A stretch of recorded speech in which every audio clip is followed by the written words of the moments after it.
All right, here we go. I'll do a little cut. All right. Hi, Chad. Thank you so much for being here today. And thanks for having me, Lauren. Yeah, super excited. I will say, I'm surprised if this applies to really anyone in the email industry, but for those of you who don't know, Chad S. White is the head of research for Oracle Marketing Cloud Consulting and the author of a book called Email Marketing Rules, which I actually see sitting on the table behind him. Highly recommend that. If you don't have it sitting on your bookshelf or on your desk, you should probably go pick that up because it's awesome. He's also written more than 3,000 posts about email marketing. Chad is a former journalist who has been featured in more than 100 publications, including the New York Times, the Wall Street Journal, and Advertising Age. Chad was named to the Email Experience Council's 2018 Email Marketer Thought Leader of the Year, which in my mind is a very well-deserved award because it's just his content is amazing. And really, I think what I love the most about his content is really the fact that it's always backed by data, actual research to support what he's been recommending. And it's always helpful, insightful, and it brings something new to the table. So for all of these reasons, I'm super excited to have you with us and just kind of dig into some email metrics today. So it's gonna be really fun. All right. All right, Thanks, cool. thanks again for having me. Thanks for that wonderful intro. Well deserved. Honestly, it's just things you've been doing for the past many years. So yeah, awesome stuff. So as part of the Only Influencers Metrics Project website, we're including definitions of all the metrics that marketers might be interested in, as well as helpful guidance and articles on how to use those metrics. And the reason that we've invited Chad to join us today is to help all of you sort of, set your email compasses to the true north when it comes to understanding how to effectively use metrics to inform your brand's email strategy. There are just, so many misfires that can happen as a result of looking at the wrong metrics altogether or not knowing the proper way to analyze your metrics to diagnose a problem or to try to optimize your audience experience. So as we get started here, I'd like to kind of explore the concept that you've introduced through your series of short webinars from Adobe that highlight how marketers are sometimes asking the wrong questions and using the wrong metrics. Your series has focused on the questions that you should ask instead, right? And these are a way to analyze your email performance, your frequency and list building processes, as well as your return on investment from email marketing. As a small homework assignment for the audience, I'm going to say go check out all of those webinars because they are truly email marketing gold and they're going to change your thinking about things. But I guess, Chad, for the folks who are kind of looking for a starting point here, can you walk us through, this concept of, asking the right questions and I guess how marketers can sort of know the right way to use metrics? Like this feels like a big question, but obviously a super important one.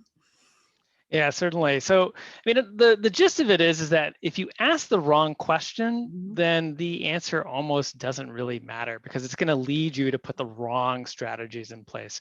And so as part of this series, which you can find on Oracle's Modern Marketing blog, I tried to take very common questions that people ask and try to instead encourage people to ask a slightly different question that drives people to think about metrics in a better way. So for instance, you often hear people say, how many subscribers open that email? And I think the better question to ask is how many of the right subscribers open that email? Right. Because this is, our jobs are not about driving opens unless you are an email newsletter that's advertising driven, where opens bring you money. And that's probably not most of you, then opens are not all that consequential. Really what you're going for is either clicks or in most cases conversions. So in focusing on those, help you determine whether or not the right people opened up that email. Because if the right people are opening it, then they're going to be clicking and they're going to be converting.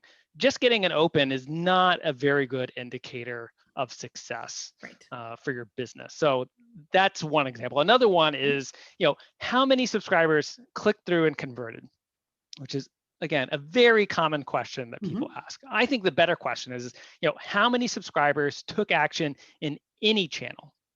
And reframing it that way gets you thinking in an omni-channel state of mind. Now, granted, currently, because of the pandemic, there's probably more conversions being driven directly through email versus indirectly through other channels. But even so, and definitely for the other side of this, as email marketers, we need to make sure we're getting credit for all of the demand that our messaging is driving. And if you're just looking at your email marketing silo and just the things that you can directly draw a line to without much work, you're going to be missing out on quite a lot of the influence that email marketing drives, because we like to think that our subscribers follow that golden path that we lay out for them. They're going to get that email and they're going to see the envelope content, and then they're going to open it up and see the body content, and then they're going to click through to the landing page, and then they're going to convert. And we love to think that that's what is going to happen all the time, but it's not. People are weird. People will see your envelope content and they won't open the email, and they'll just go to their local store and convert. And or they'll forward it on to, they'll open it up and forward it on to a spouse who will then convert. And you need to be able to connect all of those things. And it gets definitely a little tricky to do, but as email marketers, we need to spend a little bit of effort trying to draw those dotted lines. And I think sometimes we think that if we can't measure it 100%, then it's not valid. And I think that's completely false. Having a general idea of the influence of email marketing on your offline channels is valuable. Proxies are valuable. They give you really good insights into budget allocation and where you should be spending your time and energy. So don't, demand perfection from your attribution. Attribution is super messy. But as email marketers, we really need to try to do better there. So, and another, just to give you a third example of a common question and a better question, especially in email marketing, we like to talk a lot about ROI, because the ROI of email marketing is really high compared to other channels, somewhere in the neighborhood of 40 to 1. And that's been pretty stable for as long as I've been in the industry. And so oftentimes we like to ask, how can we increase our email marketing ROI? How can we drive our ROI even higher? I think the better question is how can we increase our email marketing profits? That's money. A rate of return is great, but I think especially in an industry like ours, where that rate can be really high. Like I hear brands like bragging about how they get like 80 to 1 or 100 to 1 email marketing ROIs.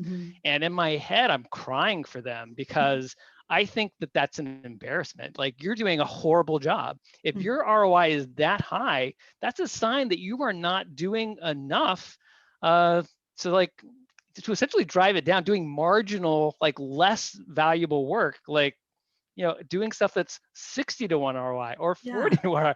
You should be going over the top of that ROI curve and doing some of the stuff on the other side that's not so that's fruit that's not so low on the tree, is going to give you like sort of diminishing returns, but are still fantastic returns compared to what you could get in other channels. So yeah, if your ROI is 80 or even 60, like, that's bad. That's a sign you are not doing enough. You need to take on more projects, more optimization that's going to give you, really good returns, but not as high as you're currently getting, because that's going to drive overall profitability higher.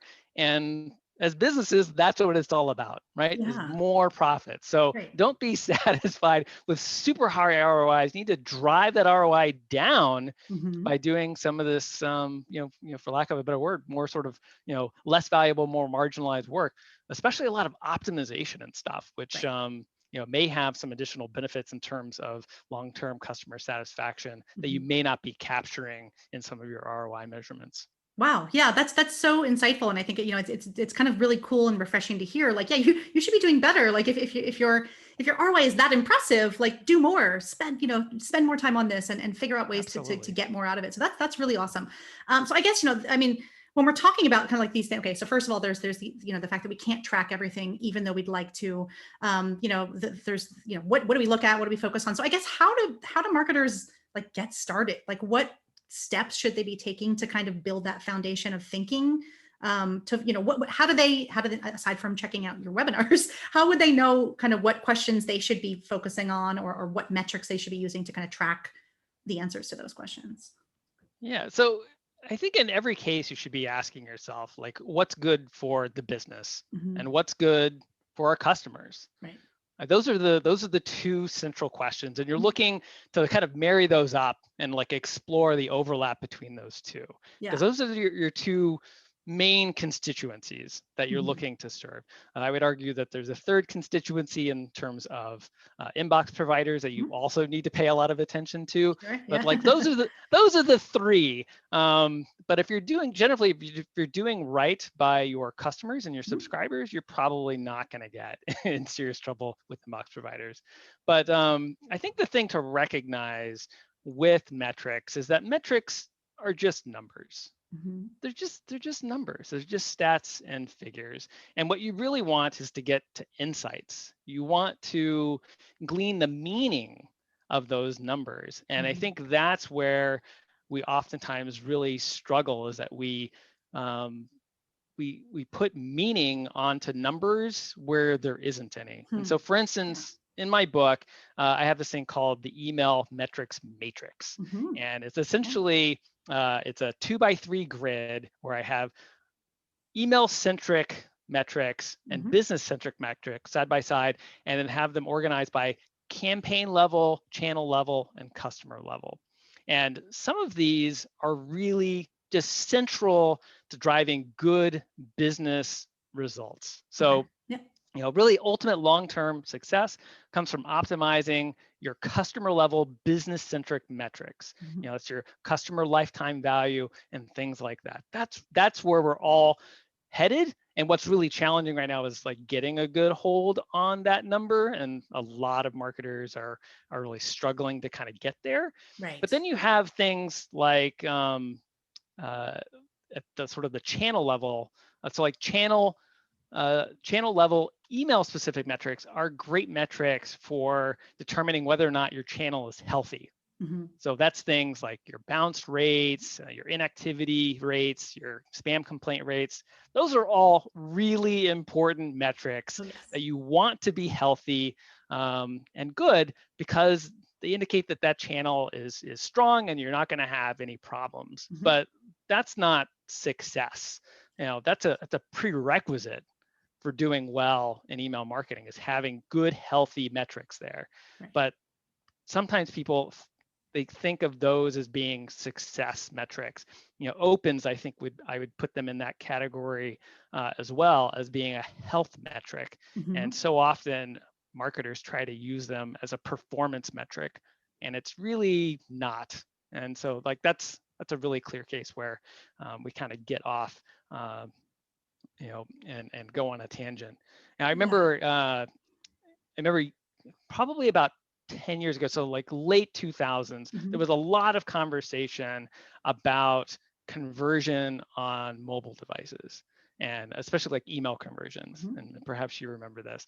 Right. And I remember reading this story about how, oh, people just don't convert well from email on mobile devices. And really, the lesson here is that we shouldn't try to convert people on mobile devices. We should be trying to get them, to go on desktops. And I thought that was like a crazy conclusion to come to. Yeah. And I Yeah. thought it totally misread the data. Mhm. So like they had this data about conversions, and they took the wrong insights from it. Mhm. The correct insight was that the email experience and even the web experience on mobile Mhm. devices at that point was just garbage. It was really bad. A lot of folks weren't using responsive email design at that point, Mhm. although it was available. Right. We were just not good at presenting a good subscriber experience on mobile. And so the lesson, the insight there is that we needed to do more, Right. and Yeah. you needed to invest more in responsive, and you need to make sure that your website was responsive so it would display well on mobile devices. That was the lesson. And at least this particular article I read like completely like misread it. And so like we should always be really thinking hard about, what do these different data points actually mean? What are they Mhm. telling us to do? Because it can be easy to come to these very wrong conclusions Yeah. about data points. Okay, that's super helpful. Okay, great. And actually, I kind of want to backtrack to that tandem that you mentioned about open rates and click rates, because I do think that this is something that's super important for people to understand. You've written a bunch of deep dive posts about this as well, right? About open rates and click rates. And I'd say, the open rates in particular are just so often misused as that success metric, as opposed to just a health metric. And this is going to impact your return on investment if it's misinforming your decisions, right? If you're just chasing those crazy high open rates and you're not noticing that you've got high spam complaint rates right behind it that are damaging your deliverability, or if you're just not getting conversions, that's a problem, right? So, can you share any tips or recommendations on kind of how to properly use your open and click rates, and kind of what are those common pitfalls that marketers kind of fall into that they need to look out for? Yeah, I mean, absolutely the biggest misuse, and I absolutely think that open rates are the most misunderstood email metric of all the email metrics. This is the one that we flub the most, Okay. because we do think of it as a performance metric, and it's just simply not. Mhm. It's way better to think of it as a health metric for a campaign and for your channel, because again, businesses aren't trying to drive opens, right? They're trying to drive revenue or engagement. And so opens don't really factor in. And I think sometimes people think, well, if I get a lot of opens, well, then that's more people that would potentially click. Right. And I see the logic of that reasoning, but it's not really how it works. It's all about getting the right people to open those messages. Right. And a lot of times this translates into some serious misconceptions about how subject line works. People just think, well, if I can write, a really crafty, clever, oftentimes vague subject line, people are really curious animals are going to open that up, and then I'll have them, right? I just need to get them to open, and then my body content, my great copywriting, I will get them there. And it's not how it works. Really, sometimes I describe subject lines, a good subject line, as doing sort of self-segmentation or self-selection. You're allowing your subscriber to determine, is this an email that's for me? Is this going to be a good use of my time? Right. And I think that's a valuable service that subject lines do, is to help subscribers understand, is this email for me? Is this going to be worth my time? Because you don't want them to end an interaction with you thinking that was a waste of my time. Big time. Yeah. Because that is going to hurt you down the line, probably on that next email and perhaps even more. So you don't want that to happen. You don't want that kind of fatigue. So, but going back to the subject line stuff again, I think the biggest thing here is A/B testing of subject lines. And this is very commonly touted as how you determine success. And I think there's a couple of things going on here. One is that you get more opens than you do clicks, right? And so you can reach statistical significance way faster with opens than you can with clicks. But I like to say, if you're reaching statistical significance on a metric that is not tied to success, so you're reaching statistical significance on something that's not really helping you drive success. So it's empty. And I think that's part of the reason why a lot of vendors of software that helps with subject line testing, I think they are part of the problem here, unfortunately, is that they kind of push this narrative, because I think they want people to be able to quickly come to a winner so they can do their 10-10-80 split or whatever it is. But I think it leads to a lot of misuse of A/B testing, and unfortunately, a lot of people determining a winner that's actually a loser down the line, because they're not driving the actions that they really want to happen, which is clicks and conversions. So true. Yeah, that's a big one. And the other thing with open rates that's really tricky is that I could go into any brand anywhere and double their open rates tomorrow. Okay. And I could do that simply by narrowing down who that next email goes to. right? And so this is an indication. If I could go anywhere and double their open rates overnight just by selecting the right people to send to, that says something about how fungible open rates are. They're not really meaningful in a deep way. And so, how you're managing your list, how many inactives you have on your list, how tightly you're targeting, how sophisticated your segmentation and suppression strategies are. All this stuff really can wildly change your open rates. And so this is a metric that's also super hard to compare across companies. Okay. Yeah. Yeah. And that, that brings me to a really great thing that we should also bring up, which is benchmarks, right? External benchmarks, internal benchmarks. We all kind of hear those questions about sort of like, well, what is a good open rate? What is a good click rate? What should I be comparing myself to? I'm in this industry. So like, I guess what advice would you give on how to properly use those kind of reports? Yeah. So like 14 years ago, when I was with the Email Experience Council, everybody wanted benchmarks, and everybody still does, unfortunately. Yeah, but at the time, we thought, oh, wouldn't it be cool if we could, reach out to all of our email service provider members and like aggregate all of the benchmark data and create like, an Uber benchmark report. Wow. And so I had some conversations with folks, and it very quickly determined that that was going to be super difficult because everybody measures things slightly differently, which I know has been an initiative since to try to clean that up, so that when people change ESPs, or just so you can kind of compare apples to apples. And so that project didn't actually make it very far, and I'm actually quite glad that I didn't invest a lot of time in that, because I think external benchmarks are not terribly useful for a number of reasons. But really, what you should be focusing on is internal benchmarks, measuring yourself against yourself. But even there, it gets really complicated. So recently, I had some really interesting conversations with a couple of our consultants, Peter Briggs and Alexander Stiegel, and they've been trying to kind of tackle this very problem with some of our clients. And they devised a really cool system of tagging campaigns with various characteristics. And they sort of determined that, generally speaking, there's kind of 5 buckets that you need to, or 5 factors that you need to kind of judge all of your campaigns by. So for instance, who are you sending this campaign to? Is this a highly engaged audience? Is it a low engagement audience? Because that's going to have a huge swing on what that performance data looks like. Also, what's the goal of the campaign? Is it to generate conversions? Is it to get clicks?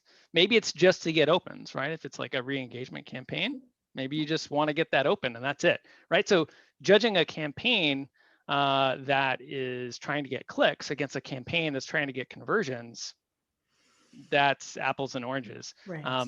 So also looking at different content streams, if you have multiple lines of business or you offer multiple different kinds of newsletters, comparing those to each other doesn't make a lot of sense. Seasonality can also have a big factor on performance if you're sending during a peak season or off season.